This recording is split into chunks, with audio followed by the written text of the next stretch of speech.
Bom, vamos ver mais um caso aqui, um método chamado de bisseção. Esse método, ele procura encontrar uma raiz de uma função. A ideia é que você tem uma equação, f de x igual a zero, você quer achar x. Bom, em alguns casos, gente, a equação de segundo grau, a equação de primeiro grau, a gente sabe, a gente tem uma fórmula para explicitar x. Tá bom? Onde é tal que f de x igual a zero. Tá bom? Mas na maior parte dos casos não tem. Você não consegue resolver, então a gente vai procurar encontrar isso por um método numérico. Esse método da bisseção, ele tem como ponto de partida um intervalo a e b, que é tal que nos dois extremos da função, a função tem sinais opostos. Nos dois extremos do intervalo, a função tem sinais opostos. Tá bom? Então, se f de a é maior que zero, f de b é menor do que zero. Se f de a é menor do que zero, f de b é maior do que zero. E a gente pode perceber o porquê disso assim. Certo? Aqui nós temos a aqui é menor, f de a é menor do que zero, f de b é maior do que zero. E tem uma outra hipótese que é necessária para o método funcionar, que a função seja contínua. Bom, gente, se ela é contínua, se aqui ela está abaixo do eixo do x, se aqui ela está acima, ela é contínua, gente, ela pode espernear, pode fazer o que quiser aqui, mas alguma hora ela passa pelo eixo do x. Tá bom? Não tem como ela sair daqui, chegar aqui, sem passar pelo menos uma vez no eixo do x. Ok? Aqui é a mesma coisa. Gente, ou seja, aqui f de a é maior que zero e f de b é menor do que zero.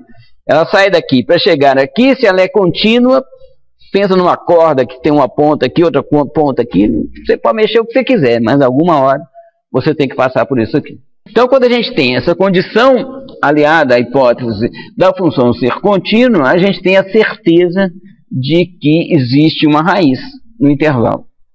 Tá bom? Pode existir mais de uma raiz, que é esse exemplo aqui. Tá bom? Mas pelo menos uma raiz existe. Tá? Então agora vamos relaxar as nossas hipóteses para mostrar que elas são necessárias. Tá bom?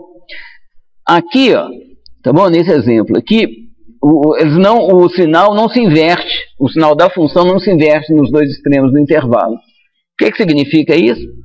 Pode ocorrer esse caso aqui, não tem nenhuma raiz aqui dentro, no meio desse intervalo. Poderia ter, que é esse caso aqui. Mas aqui a gente está vendo, né, o desenho da curva. Mas se você só tem informação desse ponto e deste ponto aqui, você não tem certeza, você não sabe se existe efetivamente uma raiz no intervalo. A outra coisa é a exigência de continuidade. Aqui, ó, nós temos no ponto A, a função é menor que zero. No ponto B, é maior do que zero. Isso aqui é o gráfico de 1 sobre x, que tem uma descontinuidade quando x é igual a zero. Então, apesar da função ter sinais opostos no intervalo, nos extremos do intervalo, ela não tem nenhuma raiz. Aqui, porque ela não é contínua exatamente no ponto aqui, nesse ponto. Ok? Então, a gente precisa dessas três condições.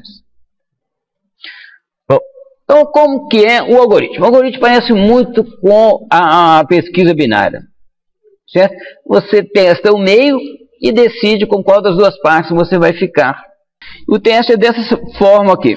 Tá? Chama-se bisseção, porque parece com binária, né? Tem tudo a ver uma coisa com a outra. Tá? Então, aqui, ó, vamos ver aqui um caso. Eu tinha A aqui, onde f de A maior que zero, B aqui, f de B menor que zero. Eu calculei M como ponto médio, tá bom? A mais B sobre 2, e f de M deu negativo. Então, o que significa isso, gente? Que entre A e M, nós temos uma raiz.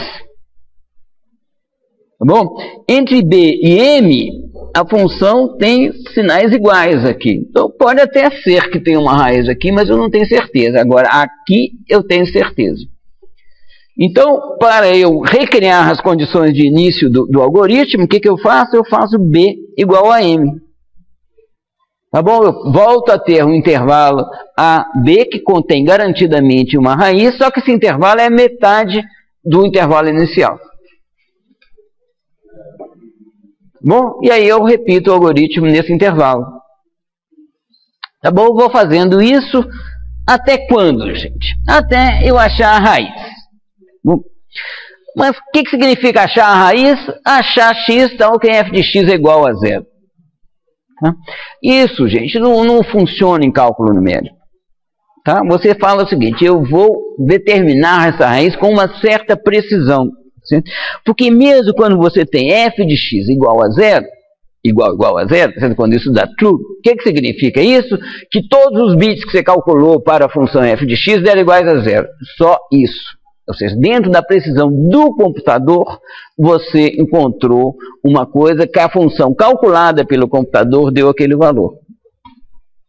Bom, então o que a gente faz é ter uma tolerância.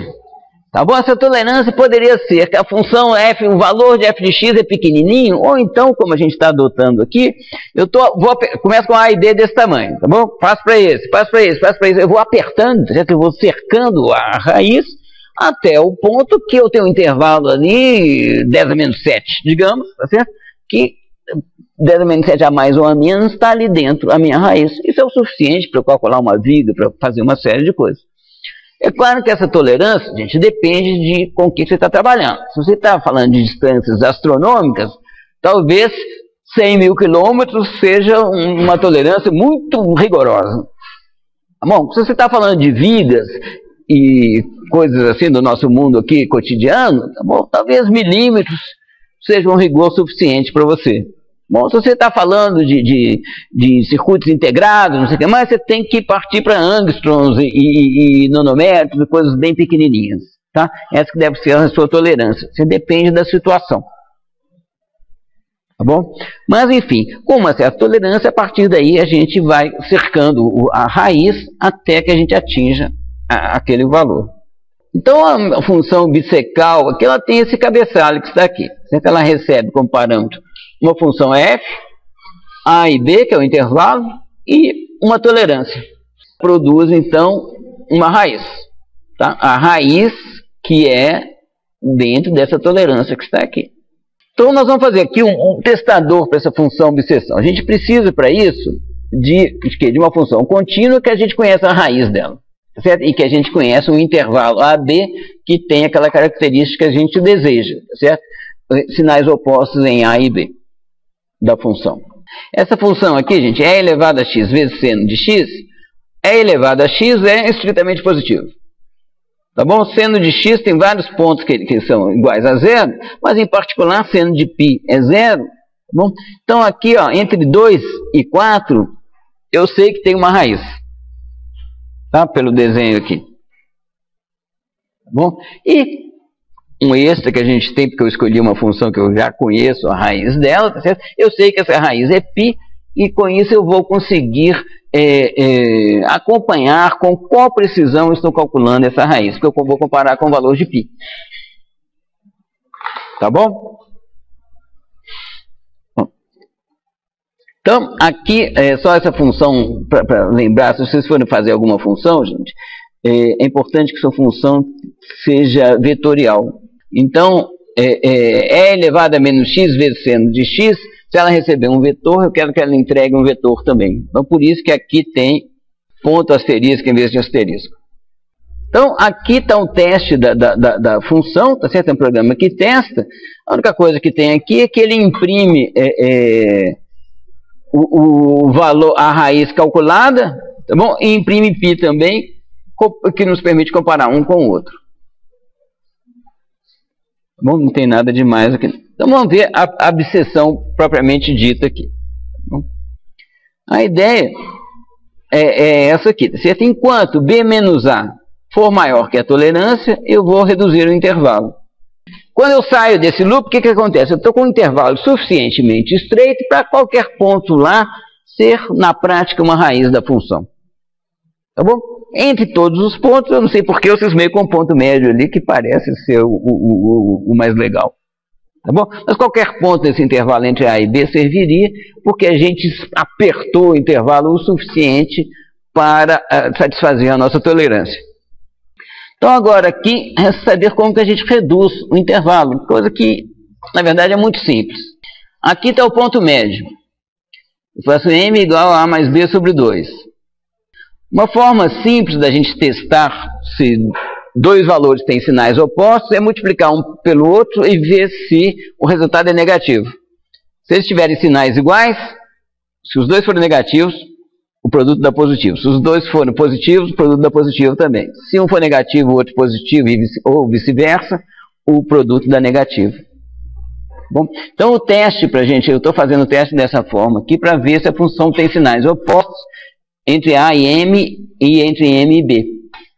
Bom, então aqui é o seguinte, se a função no ponto A e no ponto M tem sinais opostos, então esse intervalo AM contém uma raiz. O que eu vou fazer? Eu vou arredar o B para ele ficar com o M, com o valor de M. Tá bom? Eu mantenho o A e arredo o B. Se f de M e f de B têm sinais opostos, então M e B contém uma raiz. Eu faço A igual a M. Vocês reparem que aqui tem só uma sutilezazinha aqui, uma bobagem, tá? Se for igual a zero, ou seja, se a função calculada no ponto M for computacionalmente igual a zero, os dois ifs aqui serão executados, eu vou arredar o B para cá e o A também. Tá bom, os dois vão ficar ali e eu vou ficar com um intervalo de tamanho zero, igual aquele que está ali. Né?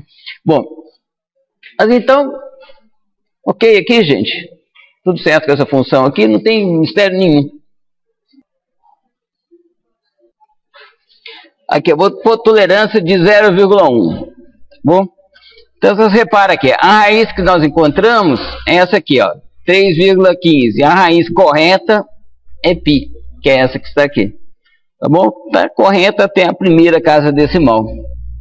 O que não é de se estranhar, porque a nossa tolerância é 10 a menos 1. Repare que aqui agora eu já tenho 4 casas decimais corretas. É menos 15. Tá bom, gente? Então aqui, ó, tá quase igual, só tá diferindo nesse último aqui. Aqui agora, eu vou fazer a tolerância igual a 10 a menos 16. E esse programa está em loop. Sabe? Então funcionou muito bem, estava indo muito bem até aqui, tá certo? Mas aqui agora a gente teve um problema que nós vamos verificar depois o porquê desse problema aqui, daqui a pouco com o próximo exemplo que a gente vai ver aqui na aula.